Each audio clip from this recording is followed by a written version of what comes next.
இப்போலாம் ரேஷன் அரிசி வீட்டுக்கே வரும்ன்றாங்க. நான் என்ன சொல்றேன், நான் ஆட்சிக்கு வந்தா சமைச்சு ஊட்டி விட்டு வர்றேன்றேன். அப்படி படுங்க, காலமைக்கு விட்டு தாளாட்டி தூங்க விட்டு தூங்கினோன்னு அம்மிகளை தூக்கி மண்டையில் ஒரு கொண்டு விட்டு போறோம். என்னதான்டா செய்வீங்க? இது ஒரு நாடு, ஒரு கட்டமைப்பு. உழைக்கணும். 60 வயசுக்கு மேல ஆயிடுச்சா, 50 உடலுக்கு திறன் நட்டுச்சா, வீட்டுல இருந்து 200 ரூபாய் வீட்டுக்கு வரும் ஊக்கத்தொகை. 50 வயசுக்குள்ள இருக்கிற எல்லாரையும் உழைக்கவை, நிலத்துல இறங்கி உழைக்கவை. வேளாண்மை கைவிட்டு வெளியேறிவிட்டால் சோத்துக்கு என்ன? தொழிற்சாலை வேலை தரும். உனக்கு திரும்பங்கிறது வேற வேலை தரும், தருது. வேலைக்கு என்ன தரும்? சம்பளம். சம்பளத்துக்கு வச்சு என்ன சாப்பிடுற? சாப்பாடு எங்க இருந்து வரும்? அது எங்க இருந்து வரும்? உன் உழைப்பை சுரண்டி உற்பத்தியை பெருக்கி லாபத்தை கொண்டு வர முதலாளிகள் வளர்வானா, வாழ்வானா? சம்பளத்தை வாங்கி சாப்பிட நீ வாழ்வியா, வளர்வியா? யார் உனக்கு இதை சொல்லி தருவா? ஓட்டுக்கு நிக்கிறவனா, இல்ல உன் அண்ணன் போல இந்த நாட்டுக்கு நிக்கிறவன் சொல்லி தருவா? யார் சொல்லி தருவா? யார்? நீ இந்த ஓட்டை போட்டா என்ன, போலன்னா என்ன? எங்களுக்கு, எனக்கு என் தங்கச்சிக்கும் இத்தனை வருஷமா எல்லாருக்கும் போட்டு போட்டு எங்களை ரோட்ல தூக்கி போட்ட தவிர என்ன சாதிச்சிருக்க நீ? எங்களுக்கு என்ன வேலை வந்தது? ஏன் அப்படி நெஞ்சு வடி கத்தணும்? என்ன இருக்கு? எங்களை மாதிரி பேசி ஏதாவது கருத்து, இப்படி பண்ணலாம், அப்படி பண்ணலாம், கல்வி எப்படி கொடுக்கலாம், மருத்துவத்தை எப்படி கொடுக்கலாம், மின் உற்பத்தி எப்படி பண்ணலாம், சாலை எப்படி போடலாம், நம்ம இப்படி செய்யலாம் நம்ம மக்களுக்கு, அப்படி ஏதாவது இருக்கா? சீமக்கிற வேலையை அப்புறப்படுத்த முடியல உன்னால. அப்ப கொசுவை ஒழிக்க முடியல, நீ ஊழல் லஞ்சத்தை ஒழிப்புங்கிற. நான் முடிவு பண்ண இவங்களை ஒழிச்சா தாண்டா ஊழல் லஞ்சத்தை ஒழிக்க முடியும்னு தனியா நினைக்கிறேன். அவ்வளவுதான். கொசு எங்க இருந்து வருது? குப்பையில இருந்து வருது. ஏன் நாடு குப்பை மேடாச்சு? ஏன் ஆச்சு? கண்ட இடத்துல பிளாஸ்டிக், நெகிழி, குப்பை, அதை ஒழிச்சுட்டு மாற்றுக்கு வர முடியல. கிளீன் இந்தியா, கிளீன் ஆயிடுச்சு. நான் கிளீன் இந்தியாவை முன்னெடுக்கிறேன். எப்படி? இவங்க எல்லாரும் கூட்டி தள்ளிடுறது, கூட்டி மொத்தமா தள்ளிட்டு நாடு சுத்தமாயிரும். கிளீன் இந்தியா அது குப்பை அல்வதல்ல. சாதிய இழிவு தீண்டாமையற்ற தேசம், பாலியல் வன்கொடுமையற்ற தேசம், ஊழல் லஞ்சமற்ற தேசம், பசி பஞ்சமற்ற தேசம். அதுதான் தூய்மை இந்தியா. அதான் தூய்மை இந்தியா. தூய குடிநீர் தவிச்சவாய்க்கு தண்ணி தர முடிகிறதா உன்னால்? தனியார் முதலாளி தான் தருவான். அது நான் குடிக்கிற தரத்தில் இருக்கா, திறன் இருக்குதா? இல்லை. யாருக்கு தெரியுது? அது தண்ணீரா விஷமா? யாருக்கு தெரியும்? யாருக்கு தெரியும்? அது தண்ணி தான், நம்பி குடிங்கள். யார் அந்த உறுதியை தருவது? ஆப்பிள அப்படியே சாப்பிடுவியா, தோலை சீவிட்டு சாப்பிடுவியா? ஏன் உன்னால் அப்படியே சாப்பிட முடியல? திராட்சை பழத்தை உன்னால் நம்பி சாப்பிட முடிகிறதா? மாம்பழத்தை சாப்பிட முடிகிறதா? அது மரத்தில் பழுத்ததா, கல் வச்சு பழுக்க வச்சதா? எல்லாம் வியாபாரம், பணம் பணம் பணம். ஒரு வண்டி நிறைய குப்பை, அதை கொடுத்த வண்டி நிறைய நீ குப்பை எடுத்து நெருப்பை எடுத்துட்டு போவியா? ஒரு தீப்பெட்டி, ஒரு தீக்குச்சி.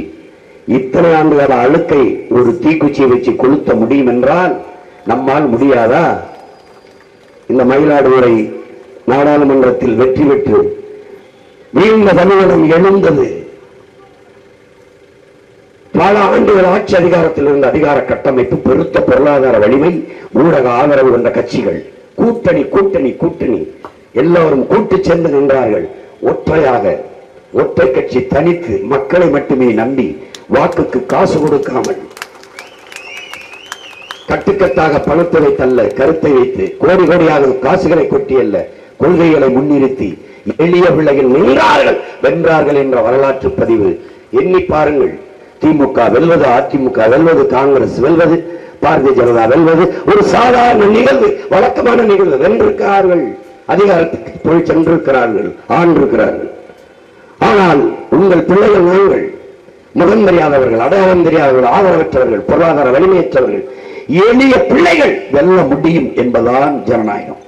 நீங்கள் வாக்கு செலுத்தி என் தங்கை காளியம்மாள் வெல்ல வைத்தால் உலகம், இந்திய பெருநாடு மட்டுமல்ல உலகம் திரும்பிப்பார். இந்திய நாட்டில் யார் ஆட்சி அமைக்கிறது என்கிற தேர்தலை உற்று நோக்குகிறது உலகம். அப்போது என்ன நினைக்கும்? மயிலாடுதுறையில் ஒரு எளிய மகள் காளியம்மாள் ஒரு காசு கொடுக்காமல் மற்றும் சிறு கூட்டம் சிறியவர்கள் மாற்றி வென்றுவிட்டார்களா? திரும்பும். அப்ப அதுக்கு பேர் என்ன? சரித்திரத்தில் மாற்றம், வரலாற்றில் மாபெரும் புரட்சி. என் தங்கையின் வெற்றி காளியம்மாள் என்ற ஒற்றை மனுஷியின் வெற்றி அல்ல.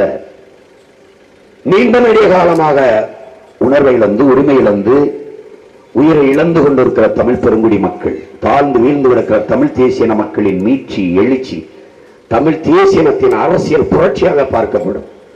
அறிவார்ந்த தமிழ் சமூக தம்பி தங்கைகளே, என்னருமை பெற்றோர்களே, என் இனமான சொந்தங்களே, இது வரலாறு உங்களுக்கும் எங்களுக்கும் தந்திருக்கிற வாய்ப்பு. காலம் கையெழுத்திருக்கிற கடமை. சிந்தித்து தெளிந்து யோசித்து வாக்கை செலுத்துங்கள். உங்கள் மதிப்புமிக்க வாக்கை என் தங்கை காளியம்மாளுக்கு இந்த மயிலாடுதுறை நாடாளுமன்றத்திலே மைக்கு சின்னத்தில் செலுத்துங்கள். வரிசையின் 5 செலுத்தி வெற்றி பெற செய்யுங்கள்.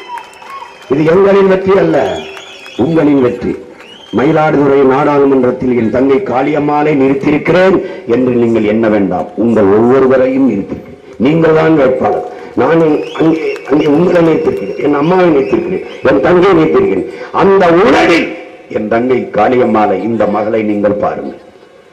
உங்களிடமிருந்து உங்களுக்காக வந்த பிள்ளைகள், உங்களுக்காக நிற்கிறோம். இந்த நிலத்தில் எந்த பிரச்சனைகளும் ஓடி வந்த பிள்ளைகள் நானும் என் தம்பி தங்கைகளும் தான். எல்லாம் நீத்தே நான் வந்து நின்றிருக்கிறேன். மீனவர் படுகொலை வந்து நின்றிருக்கிறேன். காவிரி நதிநீர் உரிமையா வந்து நின்றிருக்கிறோம். எல்லாவற்றிலும் உங்களோடு நின்ற எங்களுக்காக இந்த தேர்தலில் என் மக்கள் ஒருமுறை எங்களோடு நில்லுங்கள், எங்களோடு நில்லுங்கள். மக்களாட்சியை ஏற்றுக்கொண்ட நாட்டில் வாக்கு என்பது வலிமைமிக்க ஆயுதம். உங்களுக்கான அதிகாரத்தை நீங்களே நிறுவுகிற உரிமையை பெற்றிருக்கிறீர்கள், வாய்ப்பை பெற்றிருக்கிறீர்கள். அந்த அதிகாரம் இதுவரை உங்களுக்கான அதிகாரமாக நிறுவப்பட்டிருக்கிறதா? நீங்கள் நிறுவி இருக்கிறீர்களா? இல்லை, இல்லை. எங்கே இருக்கிற மக்களாட்சி? மாண்புமிக்க மக்களாட்சியை இந்த தலைவர்கள் தங்கள் மக்களின் ஆட்சியாக மாற்றினார்கள். மாண்புமிக்க ஜனநாயகத்தை கேடுகட்ட பணநாயகமாக மாற்றினார்கள். பணம் இருப்பதெல்லாம் அரசியல் செய்ய முடியும், பதவிக்கு வர முடியும். அப்ப முதலாளிகளுக்கான அதிகாரம் தான் கட்டமைக்கப்படும். உழைக்கும் அடித்தட்டு மக்களுக்கான அதிகாரம் எங்கே வரும்? எப்படி வரும்? எப்படி வரும்? 60 ஆண்டுகள் ஆட்சி செய்த நம்ம அம்மாவை 1000 ரூபாய்க்கு கையேந்து வைத்தது சாதனையா வேதனையா? சாதனையா வேதனையா? முயற்சி எடுக்க வேணும், முடிவு பண்ணி பார்க்க வேணும். முயற்சி எடுக்க வேணும், முடிவு பண்ணி பார்க்க வேணும். ஏன் மக்கள் எல்லாம் ஒன்னா சேர்ந்து ராசாக்கா மைக்கு சின்னத்தில ஓட்டு போடணும் ஐயாக்கா. மாற்றம் வரணும் பாரு, மாற்றம் வரணும் பாரு. நாட்டு மக்கள் நல்லா இருக்க நோக்கம் இருப்பதாரு. அந்த என்ன சின்னத்தில ராசாக்கா நம்ம எல்லாருமே ஓட்டு போடணும் ஐயாக்கா. ஏற்று வரணும் பாரு, ஏற்று வரணும் பாரு. ஏலச்சனை வாழ்க்கையில முன்னேற்றம் வரணும் பாரு. அந்த என்ன சின்னத்தில ராசாக்கா நம்ம எல்லாருமே ஓட்டு போடணும் ஐயாக்கா. முயற்சி எடுக்க வேணும், முடிவு பண்ணி பார்க்க வேணும். ஏன் மக்கள் எல்லாம் ஒன்னே சேர்ந்து ராசாக்கா மைக்கு சின்னத்தில ஓட்டு போடணும் ஐயாக்கா. மைக்கு சின்னத்தில ஓட்டு போடணும் ஐயாக்கா. புரட்சி எப்போதும் வெல்லும். உங்கள் பிள்ளைகள் எங்களின் வெற்றியதை சொல்லும். எங்கள் இலக்கு ஒன்றுதான், இனத்தின் விடுதலை. இனம் ஒன்றாகும், இலக்கை வென்றாகும். தமிழ் தாய் வாழ்க, தலைவர் பிரபாகரன் வாழ்க, என் உயிர் தங்கை காளியம்மாள் வெல்க வெல்க. நன்றி, வணக்கம். நாம் தமிழர்.